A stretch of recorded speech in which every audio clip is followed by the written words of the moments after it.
noches y bienvenidos a la emisión dominical de Noticiero Guatevisión de este 19 de abril. Un fin de semana bastante caluroso y también lluvioso. Y acá tenemos esta y otras noticias, así que lo invito a que se quede con nosotros. Iniciamos con nuestra portada informativa.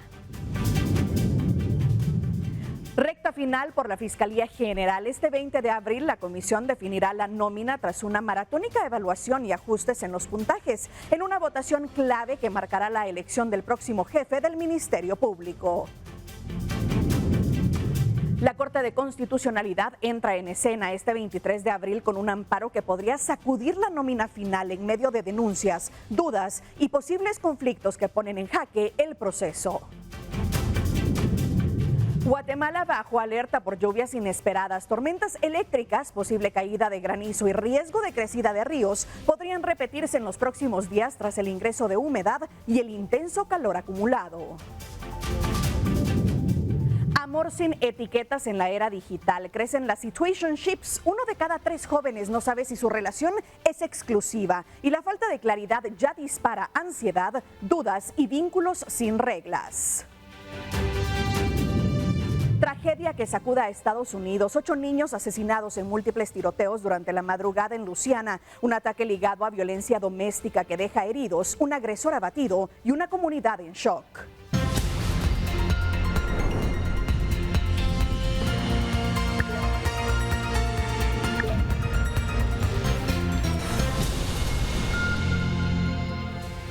Llegamos al final de la semana y en esta emisión estamos listos para darle a conocer esas noticias que surgieron durante el fin de semana. Soy Paula Osaeta y junto a Doris Parada en la interpretación de lengua de señas les acompañaremos durante los próximos 60 minutos, así que comenzamos con las noticias. Quiero contarle que esta tarde se registró un ataque armado que dejó a 3 hombres muertos y 1 herido que fue trasladado a un centro asistencial por bomberos voluntarios. El incidente ocurrió frente a una tienda de barrio que se ubica en la 0 Avenida y Cuarta Calle, Barrio La Cruz, en Amatitlán. En las primeras versiones del hecho se indicó que posiblemente el grupo de personas consumía bebidas alcohólicas en el lugar cuando fueron sorprendidos por personas desconocidas que les dieron muerte. Al lugar llegaron agentes de la Policía Nacional Civil que acordonaron el área y comenzaron con las indagaciones que buscan esclarecer el caso.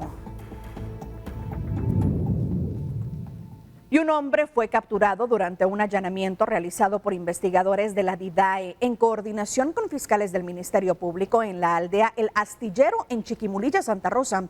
El detenido fue identificado como Gustavo N., de 41 años. Durante la diligencia realizada este sábado fueron localizados 2 fusiles, 2 cargadores y 3 municiones. Además, se incautó una pistola calibre 9 milímetros marca Pietro Beretta, junto a 3 cargadores y 37 municiones. Según el informe preliminar, únicamente la pistola contaba con documentación legal, aunque también fue secuestrada para efectos de investigación. Las autoridades indicaron que el operativo se desarrolló como parte de investigaciones en curso contra estructuras criminales dedicadas al almacenamiento ilícito y el tráfico ilegal de armas de fuego. Un hombre murió y 4 más resultaron heridos tras un accidente durante la perforación de un pozo en la colonia El Paraíso, El Frutal, en Villanueva. El hecho ocurrió alrededor de las 11 horas de este sábado. De forma preliminar se indicó que los trabajadores quedaron soterrados mientras efectuaban la excavación. Los bomberos municipales departamentales atendieron a 4 heridos en el lugar, quienes no requirieron traslado, y confirmaron el fallecimiento de uno de los trabajadores. La comuna villanovana informó que los afectados no eran empleados municipales y expresó su solidaridad con la familia de la persona fallecida como medida de presión. Los trabajos realizados en la ruta, residentes de la colonia El Paraíso bloquearon durante varias horas la vía que atraviesa el sector El Frutal y que conecta con Villanueva, San Miguel Petapa, Villahermosa y Ciudad Real. Y un accidente de tránsito dejó 2 hombres fallecidos y el cierre total de la ruta entre Bárcena, Villanueva y Milpas Altas, Zacatepeques. El hecho ocurrió en la 12 Avenida, en la conocida Cuesta El Sope, donde colisionaron una motocicleta, un camión y un pick-up.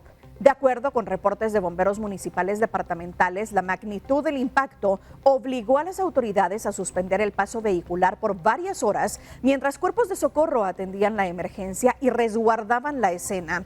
La interrupción generó complicaciones viales en el sector y sus alrededores. En el lugar se coordinó con el Ministerio Público para el procesamiento de la escena y el levantamiento de los cuerpos.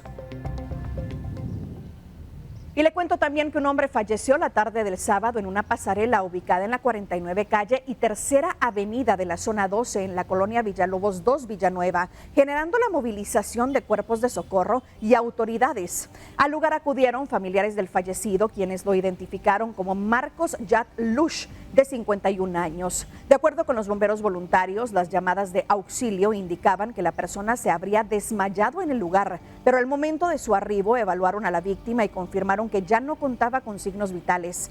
Tras la verificación se dio aviso a las autoridades competentes para realizar las diligencias correspondientes y establecer las causas del deceso.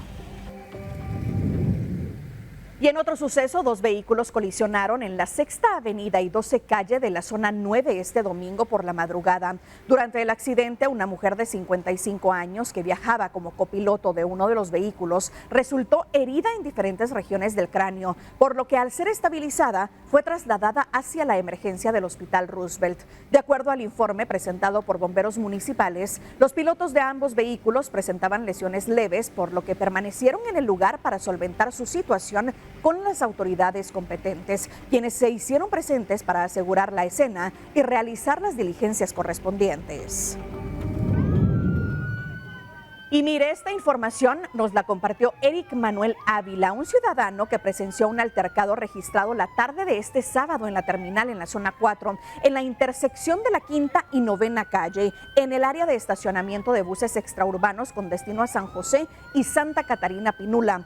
En el lugar, como se observa en las imágenes, elementos de la Policía Nacional Civil realizaron distintas acciones para detener a dos hombres y una mujer que reñían en la vía pública. Consultadas las fuentes policíacas indican que del lugar fueron trasladadas 3 personas sorprendidas en flagrancia y bajo efectos de licor, escandalizando en la vía pública, causando molestias a los transeúntes. Y agregan que los capturados fueron identificados como Rolando René N, de 28 años, Maynor Augusto N, de 25 y Brenda Alicia N, de 24, todos residentes de Villa Canales.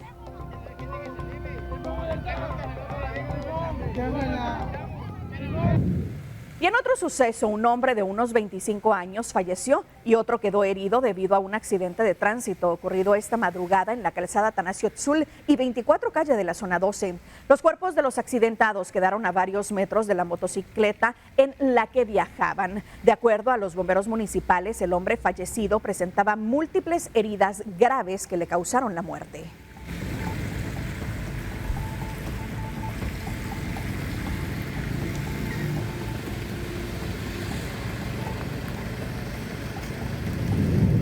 Y damos un giro a la información porque la Comisión de Postulación para Fiscal General del Ministerio Público concluyó la evaluación y calificación de expedientes luego de una última y extensa jornada y ahora se prepara para integrar la nómina final que será entregada al presidente de la República.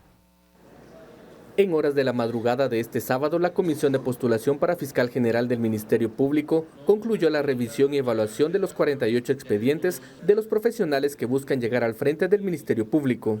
De los 48 perfiles, 9 profesionales superaron los 75 puntos establecidos como nota mínima para continuar en el proceso.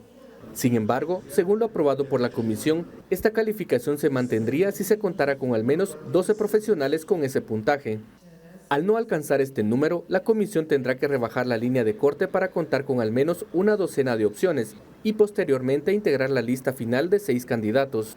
La última jornada estuvo marcada por retrasos, ajustes al cronograma y la reprogramación de la integración de la nómina final para este lunes 20 de abril. Según el cronograma de trabajo, el pasado viernes 17 de abril se esperaba integrar la nómina. Sin embargo, debido a lo prolongado del proceso, se modificó lo acordado y ahora será este lunes 20 de abril, cuando los comisionados se reúnan para continuar con el proceso. Para que un profesional pueda integrar la nómina final de 6 candidatos, necesita al menos 10 de los 15 votos de los comisionados, quienes realizarán rondas de votación hasta completar la lista.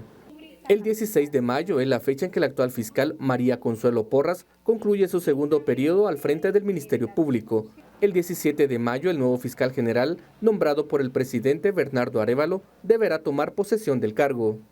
Con imágenes de Javier González, reportó para Noticiero Guatevisión, Elmer Vargas.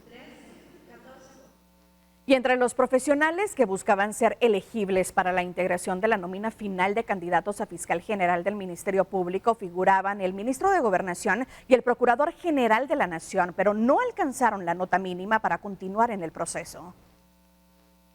El ministro de Gobernación, Marco Antonio Villeda, y el procurador general de la Nación, Julio Roberto Saavedra, quedaron fuera del proceso para fiscal general del Ministerio Público, tras no alcanzar la calificación mínima requerida. La comisión postuladora estableció que los aspirantes debían obtener al menos 75 puntos para continuar en el proceso. El ministro de Gobernación obtuvo una calificación de 41.86 puntos, luego de que 10 comisionados confirmaron su nota. Durante su evaluación, la comisión decidió no tomar en cuenta el tiempo de experiencia de Villeda como juez, debido a que no estaba inscrito en el registro de abogados y notarios ante la Corte Suprema de Justicia, requisito exigido en el actual proceso. El funcionario hizo su inscripción el 19 de febrero de este año, según la constancia presentada. La discusión del caso duró cerca de 9 horas, hasta que en una ronda de votación se confirmó la calificación obtenida. Unos comisionados argumentaron que sí se debía aceptar el tiempo que Villeda ejerció como juez, como parte de la experiencia profesional en el área penal. Mientras que otros, entre ellos la presidenta de la comisión, Claudia Paredes, criticaron el intento de validar esa experiencia, lo que derivó en una discusión entre los comisionados. Sería muy frustrante, para mí como comisionada al menos, tenés que escoger y tomar decisiones que no me permitan tener suficientes elementos para poder tomar decisiones debidamente informadas. En Guatemala estamos cansados de escoger entre lo menos peor. Eso no puede seguir pasando en Guatemala. Tenemos que tener posibilidades reales de tener candidatos, de tener postulantes que llenen de verdad todos los parámetros que el pueblo necesita. Y eso significa que el primer acto de corrupción es postularse para el cargo para el cual no se tienen las calidades y cualidades necesarias. Y que una vez sentados en los cargos, hagan, perdónenme lo que les diga, lo que la ley ni siquiera les está permitiendo. Crean que es un ámbito de poder en el cual se puede abusar y tergiversar el sentido de la función para el que han sido electos. Si nos preocupa, que nos preocupen todos, no uno en específico. Y trayectoria no vamos a mencionar porque todos tienen su trayectoria. En mayor o menor escala, todos los profesionales tienen su trayectoria y por eso están en este proceso. No les faltemos el respeto. No les faltemos el respeto, porque todos merecen respeto. Todos los que se presentaron lo hicieron porque consideraron que podían tener ese expediente que llenara las expectativas de la ponderación, las expectativas de los comisionados para llegar a ser fiscal general de la República y jefe del Ministerio Público. No nos preocupemos por uno solo, no rompamos el mismo artículo constitucional de la igualdad. Es constitucional, no podemos dirigir a intereses sobre determinados candidatos, aduciendo trayectorias y trayectoria la tienen todos los postulantes. El jefe de la Procuraduría General de la Nación, Julio Roberto Saavedra, fue el último candidato en ser evaluado por la comisión de postulación. Tampoco logró alcanzar la nota mínima de 75 puntos y quedó fuera del proceso con una calificación de 60.06 puntos. Con imágenes de Javier González, reportó para Noticiero Guatevisión, Elmer Vargas. Y mire, este 20 de abril la Comisión de Postulación convocó para integrar la nómina de 6 aspirantes al cargo de fiscal general del Ministerio Público. De los 48 profesionales que participaron, 9 continúan en el proceso. Conozcamos quiénes son y cuál es su perfil a continuación. Este lunes 20 de abril, la Comisión de Postulación a Fiscal General del Ministerio Público convocó a reunirse para conocer la integración de la nómina final de aspirantes al cargo. Concluido el proceso de evaluación, 9 profesionales alcanzaron la nota mínima de 75 puntos, lo que los convierte en elegibles y podrían integrar la nómina final que será entregada al presidente de la República. Los profesionales que continúan en el proceso son María Consuelo Porras Argueta, actual fiscal general del Ministerio Público, quien alcanzó 92.33 puntos, la calificación más alta. Porras busca un tercer periodo consecutivo al frente del Ministerio Público. La fiscal ha sido cuestionada por actores nacionales e internacionales por la forma en que aborda casos de investigación. Además, ha sido sancionada por Estados Unidos y la Unión Europea por señalamientos sobre su desempeño al frente del MP. Durante el proceso de postulación, recibió diversas impugnaciones por parte de sociedad civil y algunos funcionarios. César Augusto Ávila Aparicio alcanzó 92.13 puntos. Ha fungido como magistrado y es litigante desde 1989. Observadores del proceso señalan presuntos vínculos familiares con actores políticos y denuncias por nepotismo. Esto cuando fungía como magistrado de sala de apelaciones, así como cuestionamientos en casos judiciales sensibles. Brenda Deri Muñoz Sánchez alcanzó 90.86 puntos. Fungió como fiscal durante 16 años en distintas fiscalías del Ministerio Público, incluyendo crimen organizado y narcoactividad. También tiene experiencia en seguridad y derechos humanos. Julio César Rivera Clavería alcanzó 88.93 puntos. El profesional ha sido recurrente en comisiones de postulación y cuenta con experiencia en temas de seguridad, donde ha ocupado cargos como funcionario. La CICIG lo vinculó en un caso denominado Red Moreno, una estructura dedicada al contrabando, señalamientos que el profesional ha rechazado. Además, participó en las elecciones de 2023, donde buscó la presidencia. Walter Paulino Jiménez Techach alcanzó 86.73 puntos. Es exmagistrado suplente de la Corte de Constitucionalidad con más de 30 años de experiencia. Ha sido cuestionado por fallos relacionados con retiro de inmunidad y le fue revocada la visa por Estados Unidos. Gabriel Estuardo García Luna alcanzó 86.21 puntos. Ha sido juez, magistrado y parte de la Junta de Disciplina Judicial. En 2022 integró la nómina final de aspirantes a fiscal general. Néctor Guilebaldo de León Ramírez alcanzó 79.69 puntos. El profesional tiene experiencia en el organismo judicial y en el Ministerio Público. Fungió como magistrado de sala de apelaciones y en 2020 integró como suplente el Pleno de la Corte Suprema de Justicia. Entre sus resoluciones avaló dar trámite ante juicios contra los entonces magistrados de la Corte de Constitucionalidad, Francisco de Mata y Gloria Porras. También integró la nómina final de aspirantes a fiscal general del MP, entregada al expresidente Alejandro Yamatei. José Manuel Quinto Martínez alcanzó 79 puntos.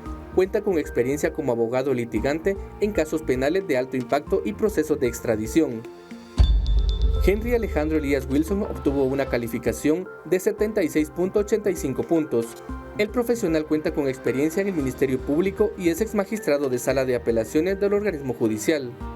Ha sido señalado dentro del caso conocido como Comisiones Paralelas 2020.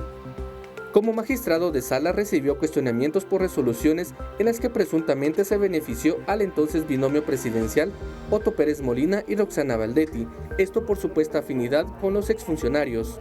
El profesional recibió 2 objeciones, las cuales no fueron admitidas por la comisión de postulación.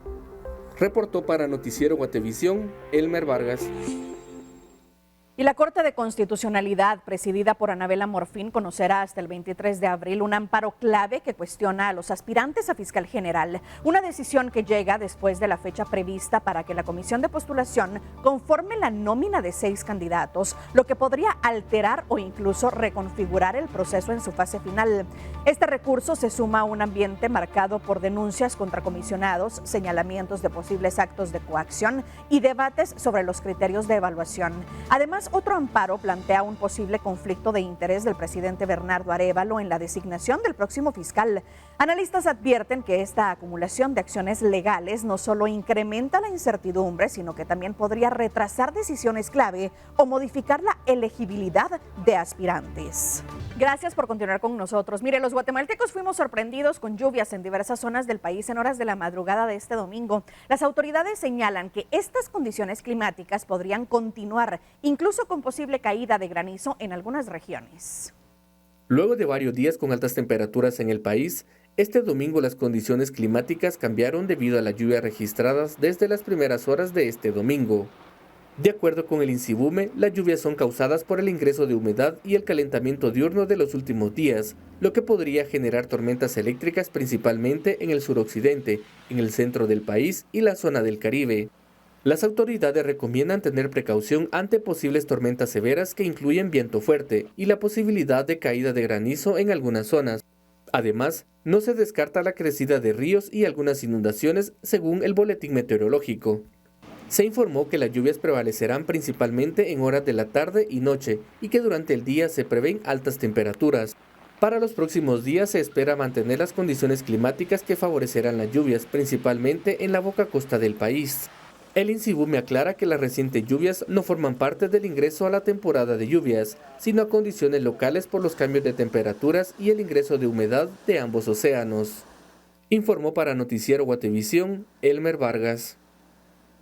Y continuamos con información económica porque el gobierno financiará el subsidio a los combustibles con fondos no ejecutados del presupuesto 2026, equivalente a 2,000 millones de quetzales por 3 meses, sin crear nuevos impuestos ni aumentar la deuda, mientras define qué programas podrán ajustarse sin afectar servicios esenciales. El subsidio a los combustibles por 2,000 millones en Guatemala será financiado mediante una readecuación del presupuesto vigente para 2026. Utilizando fondos que se prevé no serán ejecutados durante el año. Según el Ministerio de Finanzas Públicas, la ejecución presupuestaria se estima entre el 94 y el 96%, lo que permitiría reasignar recursos sin afectar significativamente los servicios públicos. El techo del presupuesto se mantiene sin cambios en más de 168,000 millones y el gobierno asegura que no habrá nuevos impuestos, aumento de los existentes ni contratación de deuda adicional. Las autoridades también garantizan que los ministerios de Educación, Salud y Gobernación no sufrirán recortes, así como tampoco se tocarán los fondos destinados al pago de personal, priorizando la continuidad de los servicios esenciales. Sin embargo, expertos advierten que la tarea no será sencilla, ya que el Ejecutivo deberá identificar qué programas pueden ser ajustados sin comprometer su impacto social. Analistas señalan que aunque se puede tomar como referencia a la baja ejecución de algunos programas, especialmente aquellos por debajo del 10 o 15%, no todos los fondos son modificables, ya que algunos dependen de convenios o préstamos específicos. Además, insisten en que no basta con recortar donde hay menos ejecución, sino que debe evaluarse la importancia del gasto y su rentabilidad social. También se mencionan posibles recortes en ministerios como Defensa, Agricultura y Comunicaciones, mientras que otros programas en distintas instituciones presentan bajos niveles de ejecución. Aún así, especialistas advierten que reducir presupuesto en áreas clave como infraestructura podrían tener efectos negativos a largo plazo. El subsidio aprobado por 3 meses contempla una reducción de 8 quetzales por galón de diésel y de 5 quetzales en gasolina y será aplicado a través de importadores registrados, bajo supervisión de la SAT y monitoreo de la DIACO para garantizar que el beneficio llegue al consumidor final. Y la carga marítima en Guatemala creció 13.3% en 2025 y superó las 35 millones de toneladas, consolidando a los puertos como el principal eje del comercio exterior, pese a tensiones comerciales con Estados Unidos. El movimiento de carga marítima en Guatemala registró un crecimiento del 13.3% en 2025, alcanzando un total de 35.254.000 toneladas métricas, es decir, 4 millones más que en el 2024, en un contexto marcado por tensiones comerciales derivadas de la política arancelaria de Estados Unidos, principal socio en las rutas de comercio exterior del país. A pesar de este escenario, el balance es positivo y confirma la importancia del sistema portuario, que concentra el 75% del volumen total de las mercancías transportadas, consolidándose como el principal eje logístico del país, mientras que el transporte terrestre representa el 24.9% y el aéreo apenas el 0.10%. Dentro del sistema portuario, la empresa portuaria Quetzal lidera el movimiento con el 49.1% del total, equivalente a más de 17 millones de toneladas, seguida por Santo Tomás de Castilla con el 25%, Puerto Barrios con el 16% y Las Boyas de San José con el 9.9%, estas últimas especializadas en graneles líquidos como combustibles. Este crecimiento se mantiene dentro de una tendencia sostenida que oscila entre el 10 y el 15% anual, ya que en el 2023 se movilizaron 28.8 millones de toneladas, en el 2024 fueron 31.1 millones y en el 2025 superaron los 35 millones, reflejando un aumento consistente vinculado al comportamiento de la economía nacional. De hecho, el 89% de la carga movilizada corresponde a importaciones para el consumo interno, lo que confirma que los puertos guatemaltecos no funcionan como centros de transbordo internacional, sino como plataformas clave para abastecer la economía local y sostener el comercio exterior del país. Para el 2026 se prevé que el movimiento de carga continúe creciendo en línea con la economía, cuya proyección se sitúa en un 4.1%, lo que refuerza la relación directa entre la actividad económica y el dinamismo del sistema portuario. Y esta semana los nuevos magistrados de la Corte de Constitucionalidad tomaron posesión. Además, el Congreso aprobó el subsidio temporal para las gasolinas y el diésel. Y la Comisión de Postulación para Fiscal General evaluó aspirantes y, como ya lo sabe, buscará integrar la nómina que se enviará al presidente este lunes. Esto y más lo revisamos en la semana en detalle.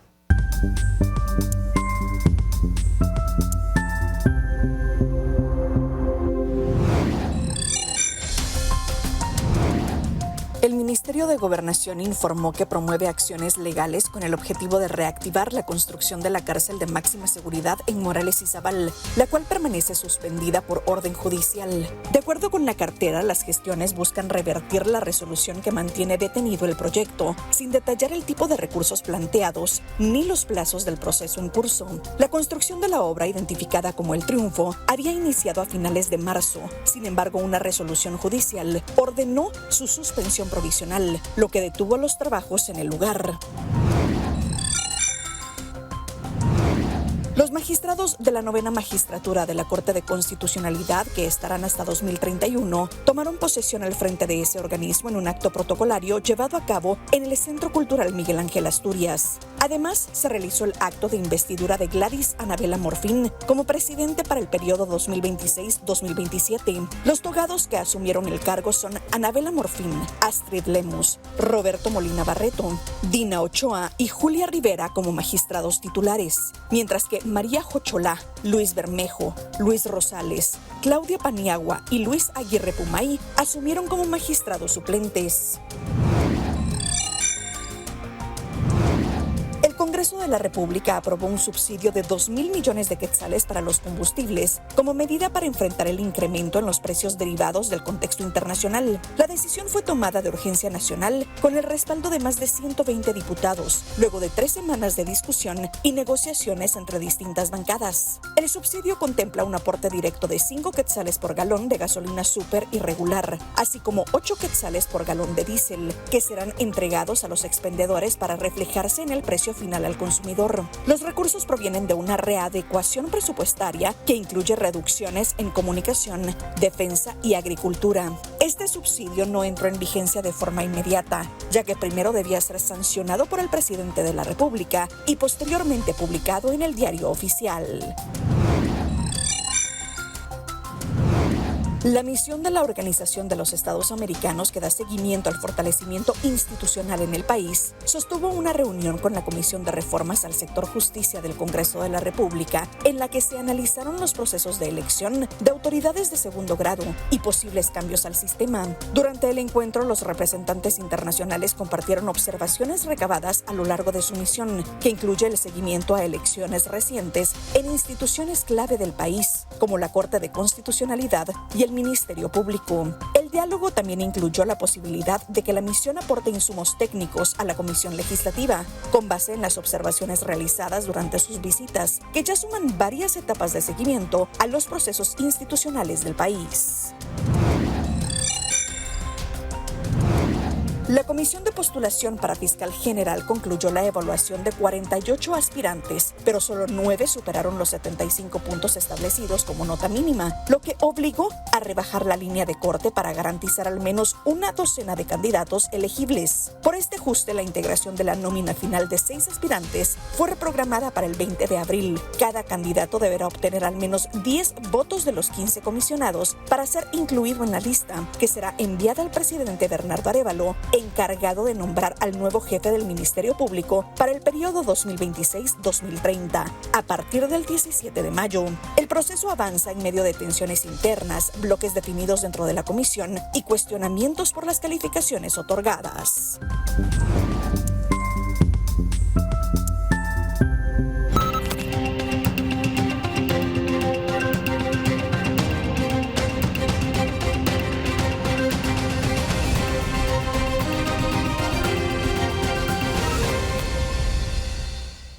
Las llamadas situationships están redefiniendo el amor entre los jóvenes. 1 de cada 3 no sabe si su relación es exclusiva. Muchos evitan hablar de compromiso por meses y esta falta de claridad ya está generando ansiedad, confusión y vínculos sin reglas en plena era digital.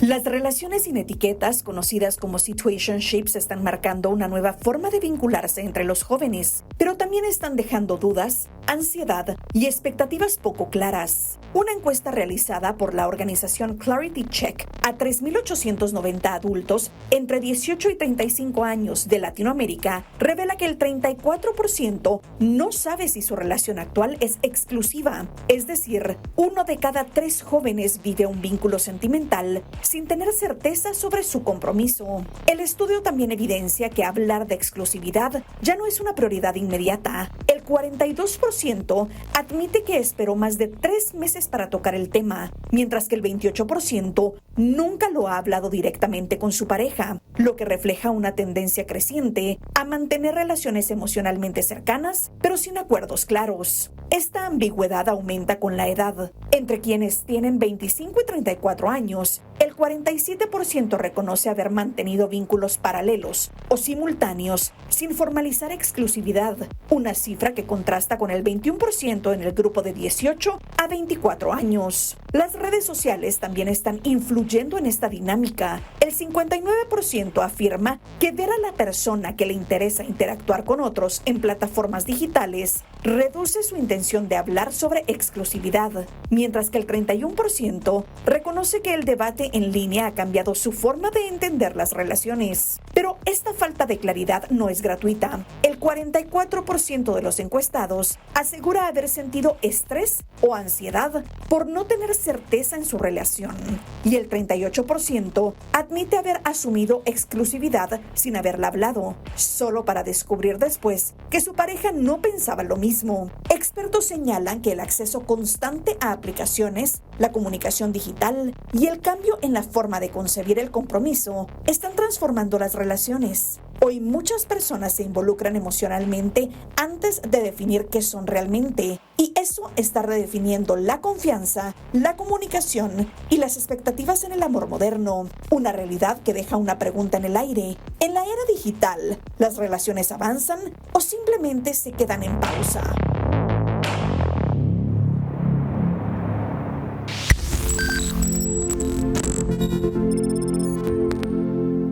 Las situationships son vínculos que se mueven en una zona gris entre la amistad y el noviazgo y se definen por varias características clave que a continuación le mencionaré.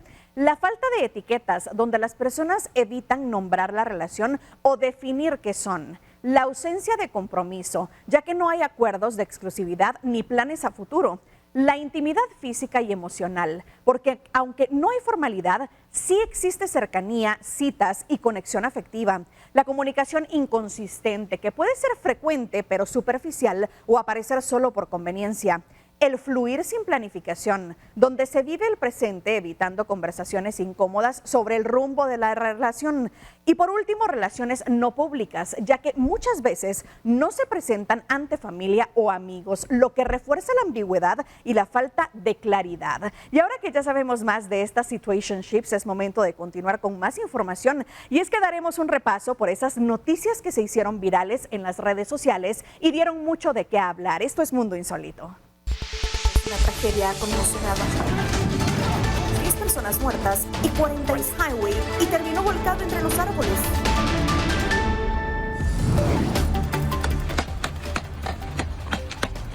Un insólito video que se ha vuelto viral muestra a un robot humanoide persiguiendo a un grupo de jabalíes por calles urbanas de Polonia, generando sorpresa y debate en redes sociales. Las imágenes captadas durante la noche del pasado fin de semana muestran al robot corriendo tras los animales mientras esquiva vehículos y trata de mantener el equilibrio sin lograr alcanzarlos. Aunque se desconoce si intentaba alejarlos o simplemente interactuar con ellos, el curioso momento ha acumulado miles de reacciones, despertando dudas sobre si el video es completamente real o producto de inteligencia artificial.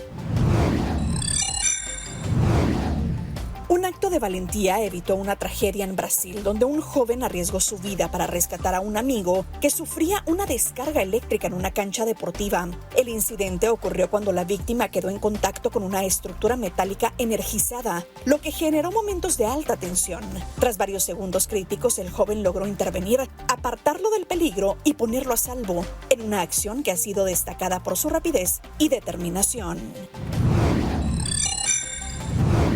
Otro acto de valentía evitó una tragedia en una escuela de Oklahoma. Cámaras de seguridad captaron el momento en que el director de una secundaria se abalanzó sobre un tirador activo que había ingresado con la intención de perpetrar un ataque masivo contra estudiantes. Aunque el educador resultó herido de bala en la pierna, logró someter al atacante y frenar el riesgo, convirtiéndose en pieza clave para salvar vidas dentro del centro educativo. Una escena insólita se volvió viral en la Premier League. Un aficionado del Everton llegó al estadio con una tostadora y pan en mano, y tras la goleada 3-0 ante el Chelsea, el curioso objeto terminó convertido en símbolo de celebración entre los hinchas. Lo que inició como un simple regalo de boda se transformó en una inesperada cábala, y ahora la afición pide que el electrodoméstico vuelva a las gradas en los próximos partidos como amuleto de la buena suerte. La tragedia ha conmocionado personas muertas y 40 highway y terminó volcado entre los árboles.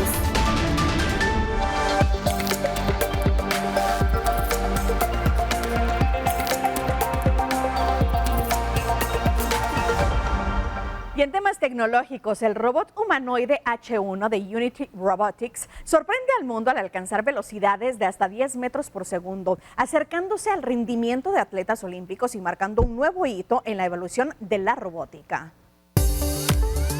La tecnología vuelve a romper límites. El robot humanoide H1 de Unity Robotics ha alcanzado velocidades de hasta 10 metros por segundo, un rendimiento comparable al de atletas olímpicos y muy cercano al récord del velocista Usain Bolt.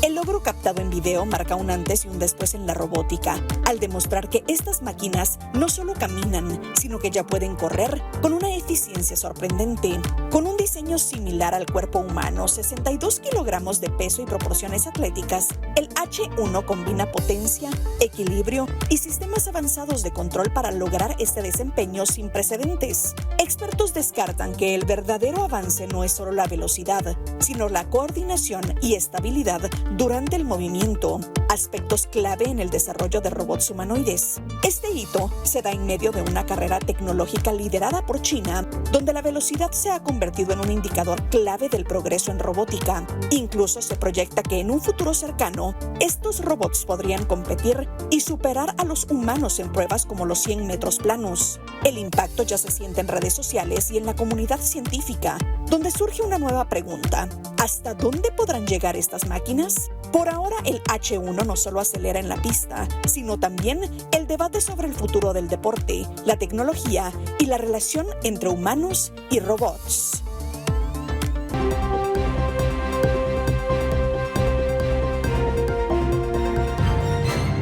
Y ahora es momento de que demos un repaso por lo que sucede en el mundo. Al menos 8 niños murieron en una serie de tiroteos ocurridos la madrugada del domingo en Luisiana, Estados Unidos, en un hecho que la policía investiga como un caso de violencia doméstica y que ya es considerado el ataque armado más mortífero en el país en más de 2 años. Las víctimas de entre 1 y 14 años se encontraban en 3 viviendas vinculadas al agresor, quien fue abatido tras huir en un vehículo robado. 2 personas más resultaron heridas, mientras autoridades confirmaron que el atacante actuó solo en medio de un episodio que ha conmocionado a la comunidad. Y el estrecho de Hormuz, paso clave para el comercio mundial de petróleo, ha sido cerrado nuevamente por Irán, menos de 24 horas después de que se anunciara su reapertura. El motivo, de acuerdo con Irán, es el bloqueo estadounidense que persiste en puertos iraníes. Lo predecible ocurrió y en menos de 24 horas Irán volvió a cerrar el estrecho de Hormuz. La razón, la renuencia de Estados Unidos a levantar el bloqueo de los puertos iraníes. Mientras Estados Unidos no permita la plena libertad de movimiento de los buques desde Irán hacia sus destinos y de regreso a Irán, la situación del estrecho de Hormuz permanecerá bajo estricto control y en su estado anterior. Un golpe al ego del presidente estadounidense Donald Trump, quien el viernes publicó constantemente en sus redes sociales vanagloriándose sobre la reapertura de Hormuz anunciada por Teherán. Irán ha acordado no volver a cerrar jamás el estrecho de Hormuz, ya no se utilizará como arma contra el mundo, escribía en Truth Social. Los últimos eventos en la guerra de Estados Unidos contra Irán no juegan a favor de una salida rápida del conflicto. A pesar de que las conversaciones de más alto nivel de la historia entre Estados Unidos y la República Islámica lograron un alto el fuego, la tregua vencerá el miércoles. Si para el miércoles, cuando termine el alto el fuego, no se ha llegado a un acuerdo, ¿lo prorrogará? No lo sé, quizás no lo prorrogue, pero el bloqueo se mantendrá, pero quizás no lo prorrogue. Así que tendrás un bloqueo y por desgracia tendremos que volver a lanzar bombas. Poco después del anuncio del cierre del estrecho de Hormuz, lanchas iraníes abrieron fuego contra un petrolero. Irán no tiene previsto asistir a las conversaciones en Pakistán con Estados Unidos este lunes. Esto lo informó la prensa estatal luego de que el presidente Donald Trump ordenara el envío de negociadores a solo días de que expire el alto el fuego en Oriente Medio. El presidente de Estados Unidos, Donald Trump, anunció el domingo que enviará negociadores a Pakistán para reactivar las conversaciones con Irán, justo cuando la tregua de 2 semanas está por expirar. Sin embargo, los medios estatales iraníes informaron que Teherán no tiene previsto participar por el momento en el nuevo ciclo de negociaciones. El vicepresidente estadounidense J.D. Vance, acompañado por el yerno de Trump, Jared Kushner y Steve Witkoff, encabezará nuevamente la delegación. Trump, quien ha sido firme en sus exigencias, declaró en su plataforma Truth Social que estaba ofreciendo a Irán un acuerdo razonable. No obstante, advirtió que si el régimen de Teherán rechaza el trato, tomará medidas drásticas. Estados Unidos destruirá todas las centrales eléctricas y puentes en Irán, sentenció. Por su parte, el presidente del Parlamento iraní, Mohammad Bagher Ghalibaf, indicó que no hay perspectivas claras de que las negociaciones sean fructíferas, mencionando las numerosas divergencias entre ambas partes. Ghalibaf también subrayó que el levantamiento del bloqueo naval estadounidense es una condición previa para cualquier avance en las conversaciones. Les dije a ellos que si no levantan el bloqueo, el tráfico por el estrecho se restringirá sin duda. El estrecho de Hormuz, crucial para el comercio mundial de petróleo, se ha convertido en un punto de conflicto clave.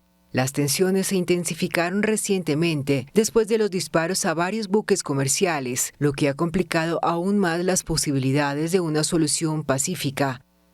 Además, Trump confirmó el domingo que la Armada estadounidense abrió fuego en el Golfo de Omán contra un carguero iraní que intentaba romper el bloqueo a los puertos de Irán, tomando finalmente el control de la nave.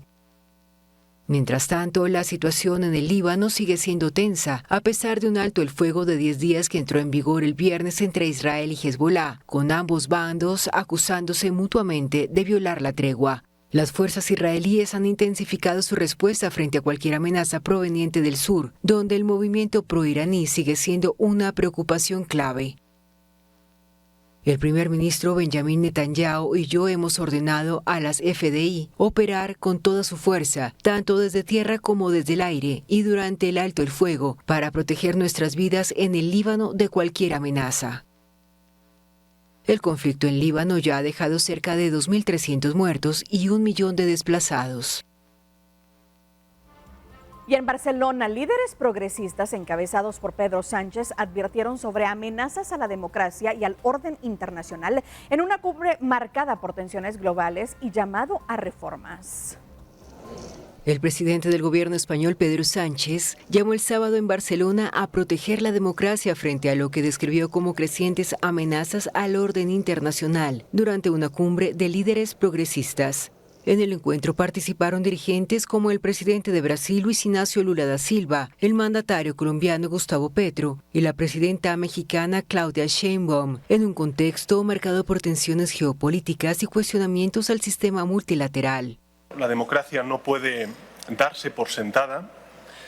Vemos ataques al sistema multilateral, un intento tras otro de impugnar las reglas del derecho internacional y una peligrosa normalización del uso de la fuerza. Y dentro de nuestras sociedades crece la desigualdad, la desinformación erosiona la confianza en los gobiernos y, por tanto, en nuestras instituciones democráticas. Aunque algunos líderes han expresado diferencias con políticas del presidente estadounidense Donald Trump, insistieron en que la reunión no busca confrontación directa, sino proponer alternativas. Ese espacio que ahora se abre de pacificación, de paz, tiene que reflexionar la humanidad sobre una nueva agenda. Y esa agenda tiene que ser construida por fuera del petróleo, de los hidrocarburos, y hacia la descarbonización de la economía. La cumbre también sirvió para evidenciar un acercamiento entre España y México tras recientes tensiones diplomáticas. La visita de Sheinbaum, la primera a Europa desde su llegada al poder, marca un gesto de distensión entre ambos países. No hay crisis diplomática, nunca ha habido. Lo que es muy importante es que se reconozca la fuerza de los pueblos originarios para nuestra patria. El encuentro fue celebrado en paralelo con el Global Progressive Mobilization, una reunión de fuerzas y movimientos de izquierda que concluía el sábado en Barcelona.